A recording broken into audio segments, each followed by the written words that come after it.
Side खबरों के लिए सब्सक्राइब करें फ्लेम मीडिया और उसके बाद बेल आइकन को प्रेस करें ताकि सबसे पहले आपको मिले एक्सक्लूसिव खबरें।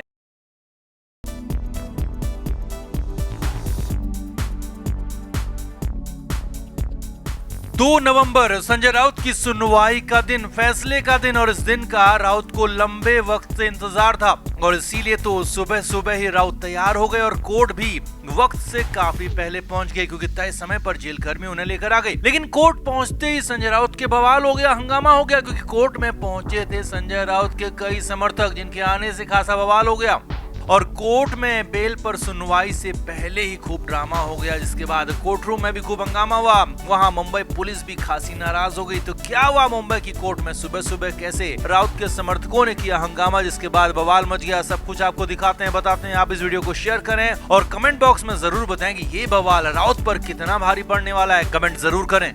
हमारे व्लॉग चैनल नीतू की पैटर्न का नया व्लॉग आ गया है, उसे जरूर देखें, जिसके लिए लिंक डिस्क्रिप्शन में दिया है। लाइक, शेयर और सब्सक्राइब भी करें।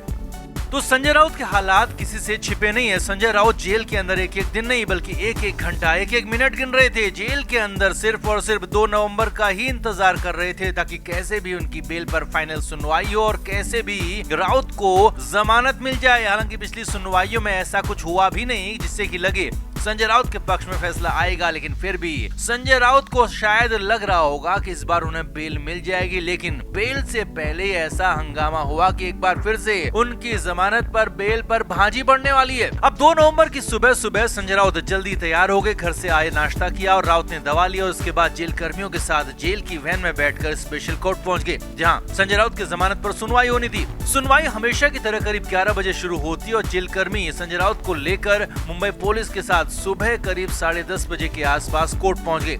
अब कोर्ट में क्या हुआ वो देखिए। कोर्ट पहुंचते ही संजय राउत के समर्थकों ने बाहर ही उन्हें घेर लिया। जी हाँ, कोर्ट के अंदर पहुंचते इससे पहले ही बड़ी संख्या में पहुंचे संजय राउत के समर्थकों ने उन्हें घेर लिया, नारेबाजी करने लगे। अब सूत्रों के हवाले से खबर है कि राउत ने अपने समर्थकों तक मैसेज पहुंचाया होगा कि 2 नवंबर को उनकी फाइनल सुनवाई है, जमानत मिल सकती है और हो सकता है कि इसी वजह से इतनी बड़ी संख्या में संजय राउत के समर्थक कोर्ट के बाहर पहुंचे हो। आगे देखिए, अब इतने समर्थक इससे पहले कभी नहीं रहे, लेकिन इस बार राउत के समर्थकों की बड़ी संख्या पहुंची थी। हालात ये हो गई कि राउत को कोर्ट रूम तक लेकर जाने में दिक्कत होने लगी, खूब नारेबाजी हुई और राउत के समर्थकों ने खूब हंगामा किया, बवाल काटा। अब कुछ देर तक तो मुंबई पुलिस के सिपाही भी चुपचाप रहे, लेकिन जब मामला ज्यादा आगे बढ़ गया, पानी सिर के ऊपर से निकलने लगा, तो फिर तो मुंबई पुलिस भी जोश में आ गई और संजय राउत के समर्थकों को दे दिया करारा जवाब। जी हाँ, संजय राउत के समर्थकों को वहां से खदेड़ा गया, उनको फटकार लगाई गई, बल का प्रयोग करके वहां से उनको हटाया गया, दूर किया गया और तब जाकर संजय राउत को कोर्ट रूम तक लेकर जाया गया। हालांकि इस दौरान राउत के समर्थकों की नारेबाजी, हंगामेदारी जारी रही, लेकिन अब संजय राउत को आगे लेकर जाया जा चुका था।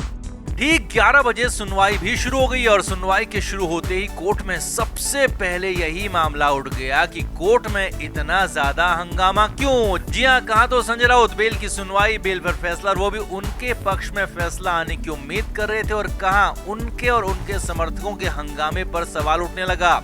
ईडी के वकील ने सीधे सीधे आरोप लगा दिया कि संजय राउत इस पूरे मामले में दबाव बनाने की कोशिश कर रहे हैं और इसीलिए इतने ज्यादा हुजूम यहाँ पर बुलाया गया और इसीलिए इतने समर्थक यहाँ पर बुलाए गए। और जब जेल के अंदर है, ऐसे हालात हैं, तो वो जेल से बाहर जाएंगे तो उनके हालात क्या होंगे कहा नहीं जा सकता, इसीलिए जमानत बिल्कुल भी न दी जाए। हालांकि संजय राउत की तरफ से कहा गया कि समर्थकों को उन्होंने नहीं बुलाया, वो खुद से ही आए होंगे, इस पर वो कुछ भी नहीं कह सकते और किसी को रोक भी नहीं सकते। लेकिन हाँ, यहाँ पर संजय राउत के खिलाफ ये मामला जा चुका था। राउत ने तो फायर किया था, लेकिन ये बैकफायर हो गया, खुद उनको ही लग चुका था और शुरुआत में कोर्ट के अंदर संजय राउत और उनके वकील बैकफुट में आ गए, उनका दांव उल्टा पड़ गया। हालांकि इसके बाद कई तरह की दलीलें हुई, सुनवाई भी हुई जो कि जारी रही। अब जैसे ही पूरी सुनवाई होगी, जो भी कोर्ट का फैसला आएगा, जो भी सुनवाई का अपडेट मिलेगा, वो आप तक जरूर पहुंचाएंगे। लेकिन सुनवाई से ठीक पहले यहाँ यानी कि कोर्ट में खूब बवाल हुआ, हंगामा हुआ, जिस पर पुलिस भी नाराज हो गई, वकील भी नाराज हो गए। तो कुल मिलाकर अब ऐसे में कहीं संजय राउत को ये गलती भारी ना पड़ जाए, कहीं मिलती मिलाती जमानत पर ब्रेक ना लग जाए, क्योंकि हुआ भी ऐसा ही है। तो आपको क्या लगता है, क्या संजय राउत ने यहाँ पर बहुत बड़ी गलती कर ली अपने समर्थकों को कोर्ट बुलाकर, या फिर ये सब कुछ संजय राउत के पक्ष में ही जाएगा? आपका क्या मानना है? आप भी कमेंट बॉक्स में अपनी राय जरूर दें और वीडियो को भी शेयर भी करें।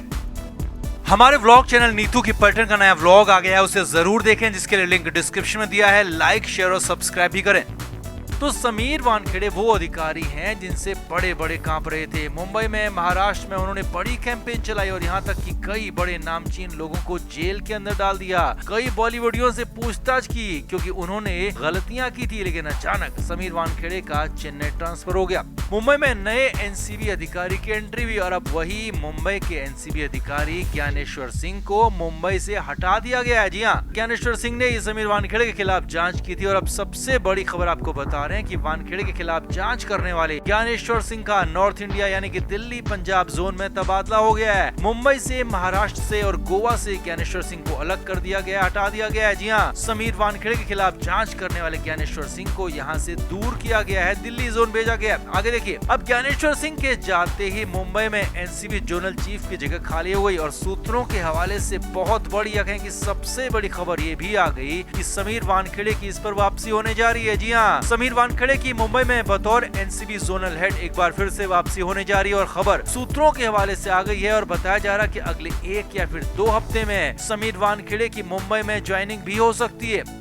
अब जैसे ये खबर मुंबई तक पहुंची, मुंबई में आसपास पहुंची, गलियारों में बॉलीवुड के पहुंची या कहें कि नवाब मलिक जैसों के आसपास पहुंची, तो पूरी तरह से आग की तरफ फैल गई क्योंकि कई लोग हैं जो कि समीर वानखेड़े के जाने से राहत की सांस ले रहे थे, राहत महसूस कर रहे थे। लेकिन अब समीर वानखेड़े की वापसी से उनके हाथ पैर फूल गए और उनमें सबसे बड़ा नाम है रिया चक्रवर्ती का, नवाब मलिक का और पूरा बॉलीवुड शामिल है, जिसमें कई लोगों से पूछताछ हुई थी, कई लोगों को जांच की आंच का सामना करना पड़ा था, कई लोग जेल भी गए थे और यहाँ तक कि अरमान कोहली तो करीब 8-9 महीने जेल में रहे थे। अब कई लोगों से एक बार फिर यहाँ पर पूछताछ हो सकती है, कई लोग एक बार फिर से मुश्किल में आ सकते हैं क्योंकि यहाँ तो समीर वानखेड़े के साथ संजय राउत के करीबी दोस्त माने जाने वाले नवाब मलिक की सीधी लड़ाई है और खुद संजय राउत भी इस मामले में कहीं न कहीं फंसे हुए हो सकते हैं, जिनके खिलाफ आगे कार्रवाई हो सकती है और सीधी तू मैं यहाँ पर नवाब मलिक के साथ हुई थी और अब वानखेड़े की वापसी से उनकी यानी कि नवाब मलिक की, संजय राउत की हालत खराब हो गई है। जी हाँ, नवाब मलिक, संजय राउत के साथ साथ उन तमाम लोगों की मुश्किलें भी बढ़ना शुरू हो गई क्योंकि यहाँ तो एक तरफ ईडी की मुश्किलों से ही राहत नहीं मिली है और समीर वानखेड़े आकर नवाब मलिक की, संजय राउत की हालत खराब और ज्यादा कर सकते हैं, उनके लिए मुश्किलें बढ़ा सकते हैं। तो कुल मिलाकर सूत्रों के हवाले से खबर यही है कि समीर वानखेड़े की मुंबई में वापसी हो रही है, जिसके बाद राउत, नवाब मलिक, रिया चक्रवर्ती जैसे कईयों की मुश्किलें बहुत ज्यादा बढ़ गई। तो आपका इस पूरे अपडेट पर क्या कहना है? बॉलीवुड के लिए कितनी बड़ी मुश्किल है, संजय राउत, नवाब मलिक के लिए कितनी बड़ी मुश्किल है? कमेंट करके आप जरूर बताएं और वीडियो को शेयर भी करें। Flame media report.